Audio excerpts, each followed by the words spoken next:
Hello, everybody. My name is Maria, and I have been on social media and hanging out here for a long time, but today I decided it was time to have some words.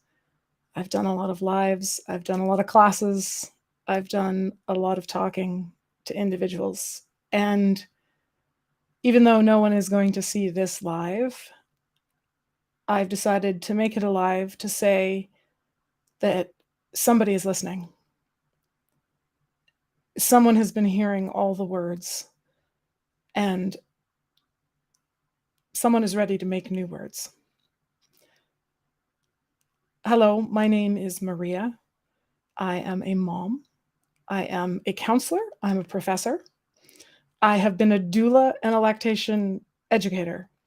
I have worn many hats all at the same time. Most intensely, I have been someone who loves words and someone who loves to talk. And at the same time, I've been the person who couldn't find words for things because there weren't any. They didn't exist. 30 years ago, when I was a teenager, there weren't words for the things we're talking about now. And in the last week, something incredible has happened to me. And that's getting to listen to a very small community of people, female presenting,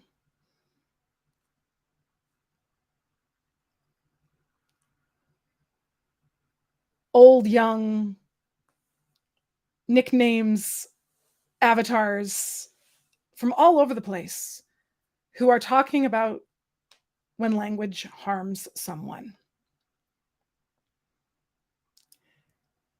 That's really in a specific place.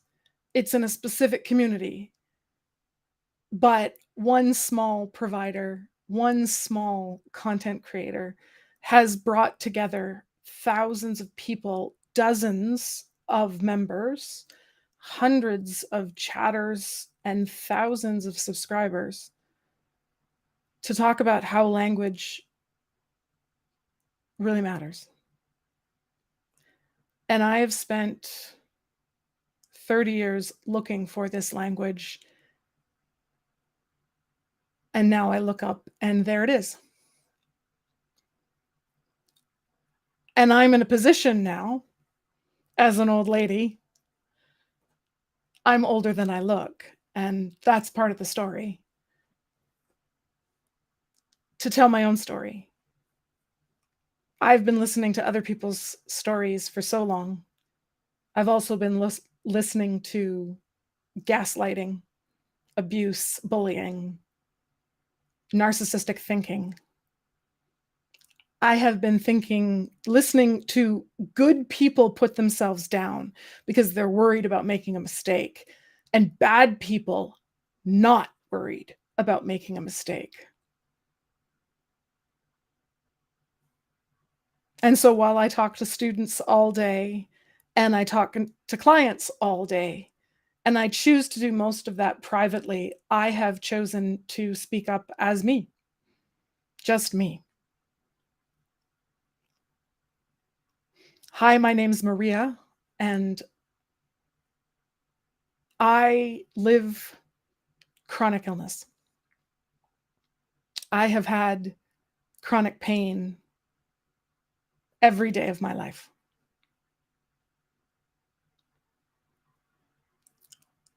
Social gaslighting, medical bullying was so common, so normal, that I accepted it for nearly 20 years as a doula.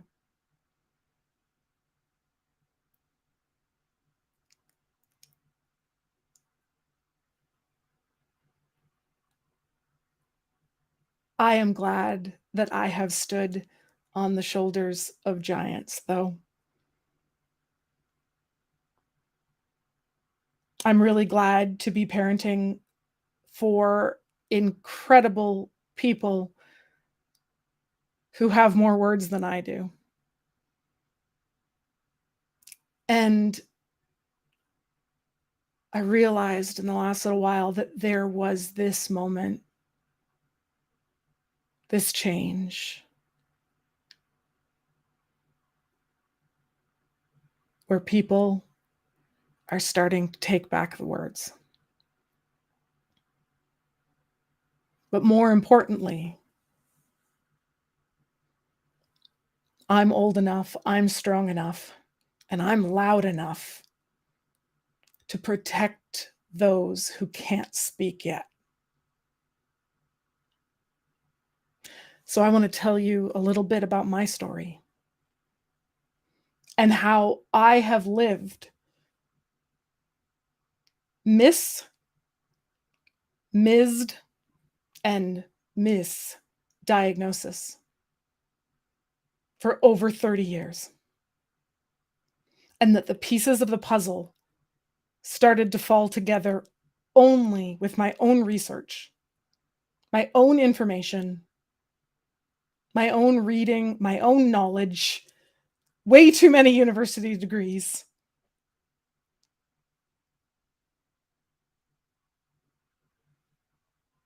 And at its simplest,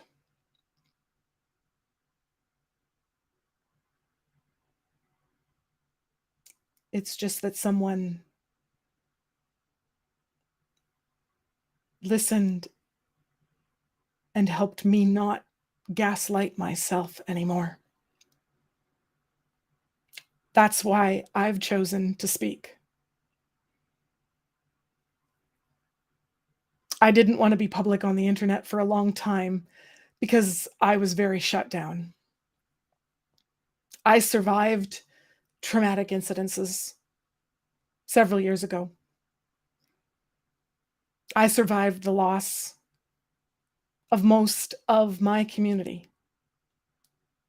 I survived the loss of my mental health because I was hiding my physical health. And I believe that there are thousands and thousands and thousands of people out there who are struggling because they don't have all the pieces of their puzzle.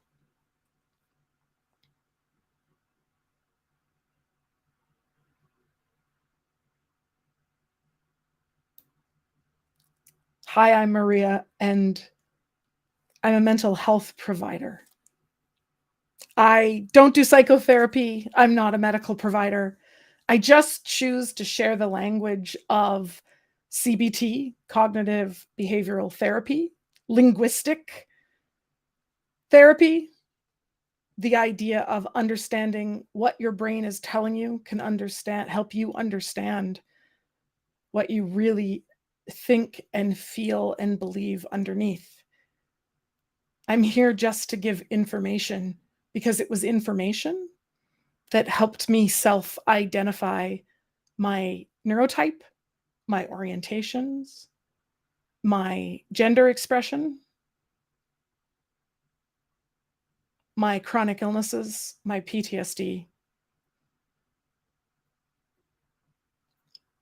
And it helped me identify all the people out there who don't have all the pieces of the puzzle, who just have one little bit that comes up as a struggle with feeding their baby or a struggle with their partner and the language they both use, a struggle with their inner child, their previous trauma, a struggle with a narcissistic thinker in their world, a struggle with abuse, or sometimes with how we start to abuse ourselves. But I believe very firmly that even the bad things we do, the negative habits we have, and the coping strategies we build are because we had to protect ourselves. They were brilliant ideas. Bad coping strategies, anxiety, PTSD, even addiction are good coping strategies. until they're not. But the idea that the brain is seeking coping, that it is seeking help, that it is seeking love, that it is seeking a place to hide, that it is seeking being split into two, that means it wants love. It wants healing. It wants connection.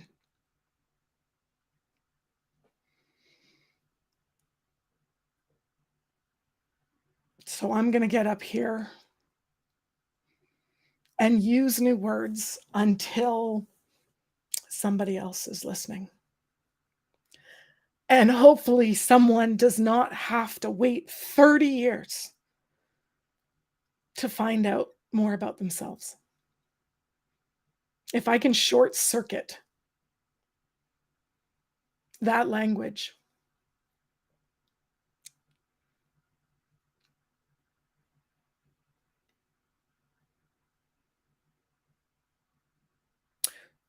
we talk in our society a lot about how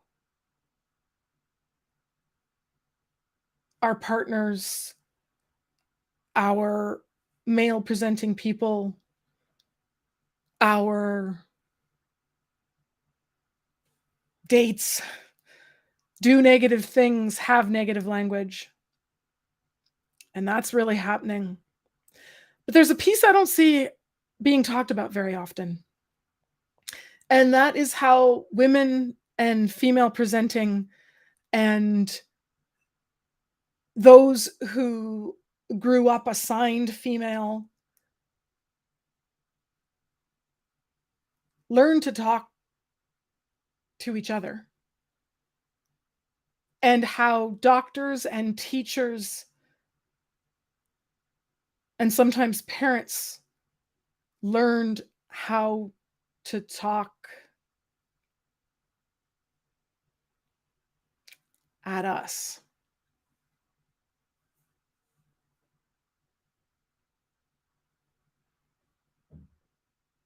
So I know this is just going to be a recording.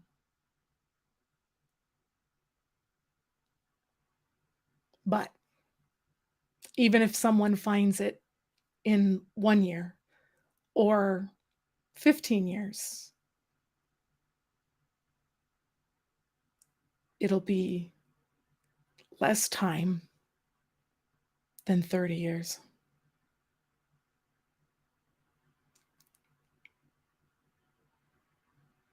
So welcome to my channel. I'll be talking about Ehlers-Danlos syndromes. I'll be talking about POTS, postural orthostatic tachycardia syndromes. I'll be talking about MCAS, or mast cell activation syndromes. I'll be talking about ADHD, autism, queerness, trans teenagers. I will be talking about PTSD. I will be talking about abuse.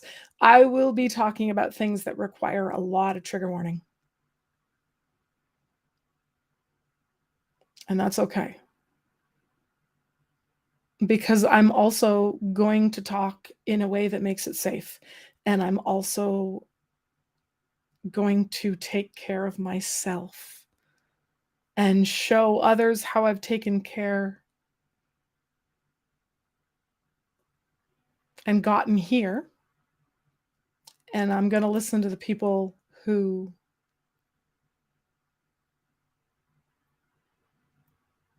know how to do better than me. And I'm going to walk a little while in kindness and in love.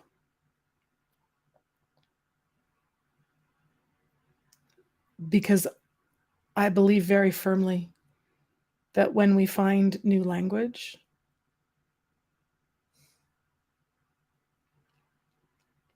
we find new humanity.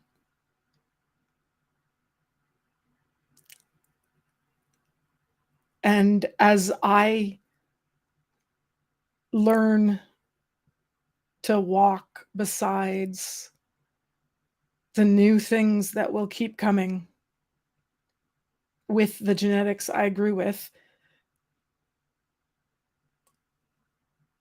I'm gonna remember that having all of this chronic pain isn't as bad as being mean. It isn't as bad as being hurt and not knowing how to talk. It's not as bad as being alone. So, I'll be here until somebody else isn't alone anymore.